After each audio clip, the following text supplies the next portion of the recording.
राधे राधे। जय श्री कृष्णा। शिवा डिवोशनल में एक बार फिर से आपका बहुत बहुत स्वागत करती हूँ।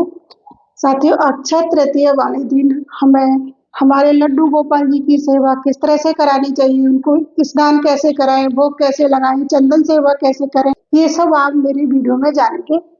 नमस्कार, मैं सीमा सिंह नानी की कहानी दोती की जवानी में एक बार फिर से आपका बहुत बहुत स्वागत करती हूँ। साथियों, मैं आज आपके साथ लड्डू गोपाल जी की सेवा की मेरी नानी द्वारा बताई गई विधि शेयर करूंगी। अक्षय तृतीया वैशाख मास के शुक्ल पक्ष की तृतीया को आती है और इस बार ये अक्षय तृतीया 19 अप्रैल की पड़ेगी। दिन पड़ेगा संडे। इस दिन लड्डू गोपाल जी की सेवा करने का विशेष महत्व होता है और साथ में ही भगवान विष्णु और लक्ष्मी जी माता की पूजा करते हैं तो हमारे घर में सुख शांति समृद्धि बनी रहती है। साथियों, अक्षय तृतीया वाले दिन आप अपने लड्डू गोपाल जी को सुबह जिस तरह से उठाते उस तरह से उठाए, दूध का भोग लगाए, स्नान कराए। अगर स्नान कराएं तो उनको बड़े पात्र में स्नान कराएं, उसमें गंगा जल, कच्चा दूध, गुलाब की पंखड़ी इस तरह से डाल के आप अपने लड्डू गोपाल जी को उस बर्तन में कुछ देर बिठाएं। कहते हैं कि अक्षय तृतीया वाले दिन से गर्मी अपने चरम सीमा पर होती है तो हमें लड्डू गोपाल जी की सेवा में विशेष ध्यान रखना होता है।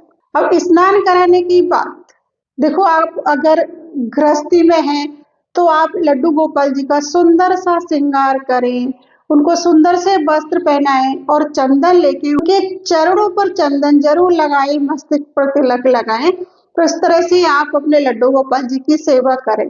अक्षय तृतीया वाले दिन लड्डू गोपाल जी की चंदन सेवा करने का विशेष महत्व होता है।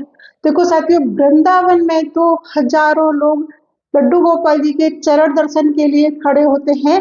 साल में एक ही दिन वृंदावन में बिहारी जी के चरणों के दर्शन कराए जाते हैं।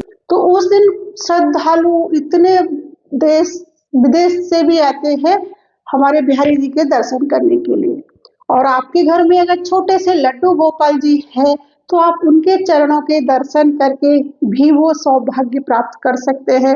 हम सब तो वृंदावन नहीं जा सकते हैं तो अपने लड्डू गोपाल जी के चरणों में चंदन जरूर से लगाएं।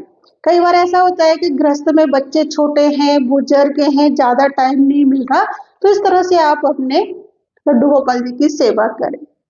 अब साथियों, हमारे पास खूब टाइम है, बच्चे बड़े हो गए और हमारे पास टाइम की कमी नहीं है, तो आप अपने लड्डू गोपाल जी को स्नान कराएं। स्नान कराने के बाद उनको चंदन लेप लगाएं, उनके लिए चंदन बनाएं और उसमें थोड़ी सी तुलसी की लकड़ी या तुलसी पात्र घिसें और लड्डू गोपाल जी को आप चंदन लगाएं, रोज वाटर डालें और लड्डू गोपाल जी की आंख, नेत्र, मुख और नाक को छोड़ के पूरे लड्डू गोपाल जी पर आप चंदन का लेप कर सकते हैं। और चंदन का लेप करके आप लड्डू गोपाल जी के पास खूब सारे फूल रख के उनको ठंडक प्रदान करने के लिए विराजमान करें। फिर आप उनको भोग लगाएं, आरती करें, सेवा करें। तो देखो साथियों, चंदन जब हम लड्डू गोपाल जी के लगाते हैं तो वो छोटे से लाला है। जब चंदन सूखता है तो स्किन पे खिंचाव आता है, तो या तो आप रोज वाटर, गंगा जल लेके उनको हल्का हल्का कॉटन से या स्प्रे से ऐसे गीला रखे चंदन को।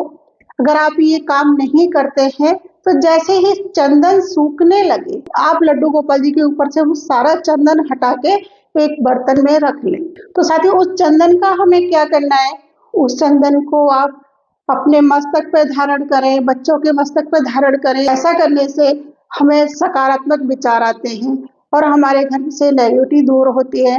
तो हमें लड्डू गोपाल जी की चंदन सेवा जरूर से करनी चाहिए। आप जैसे भी चंदन सेवा करना चाहते हैं, अगर आप शाम तक लड्डू गोपाल जी की चंदन सेवा करते हैं तो आप शाम को उस चंदन को हटा के उस तरह से रखें और फिर उनको स्नान कराएं। स्नान करा के उनका सुंदर सा श्रृंगार करें, फूलों से श्रृंगार करें। तो वैशाख में अक्षय तृतीया वाले दिन इस तरह से हमें हमारे लड्डू गोपाल जी का श्रृंगार करना चाहिए। तो साथियों, गर्मी बहुत अधिक है तो हमें अधिक गर्म वस्तुओं का भोग नहीं लगाना है। लड्डू गोपाल जी को प्रिय होते दूध, दही, माखन, खस का शरबत, रूबजा, आम, खरबूजे, तरबूजे, इस तरह से आप लड्डू गोपाल जी को भोग लगाएं और जो भी आप सात्विक भोग किचन में बनाते हैं वो लड्डू गोपाल जी को भोग में लगाएं।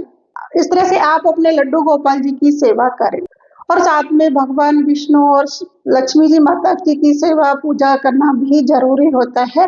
तो कहते हैं जिस घर में लड्डू गोपाल जी खुश होते हैं उस घर में सुख शांति समृद्धि बनी रहती है।